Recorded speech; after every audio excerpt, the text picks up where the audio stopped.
معروف عالم دین مولانا طارق جمیل کا بیٹا گولی لگنے سے جاں بحق ہو گیا ہے۔ خانے وال معروف عالم دین مولانا طارق جمیل کا بیٹا عاصم جمیل گولی لگنے سے جاں بحق ہو گیا۔ ڈی ایس پی میاں چنو سلیم مارت کے مطابق عاصم جمیل نے اپنے سینے میں گولی مار کر خودکشی کی۔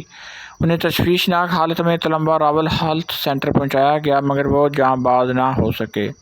عاصم جمیل کی موت کی راول ہیلتھ سینٹر کے ڈاکٹروں نے بھی تصدیق کر دی ہے۔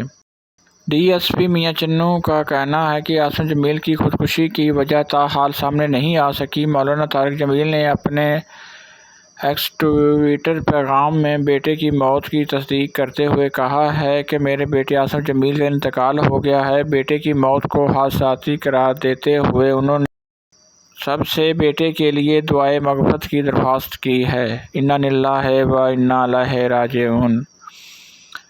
اور انہوں نے اپنے ٹویٹ میں بھی کہا ہے کہ آج میرے بیٹے عاصم جمیل کا انتقال ہو گیا ہے۔ اس حادثاتی موت نے ماحول کو سوگوار بنا دیا۔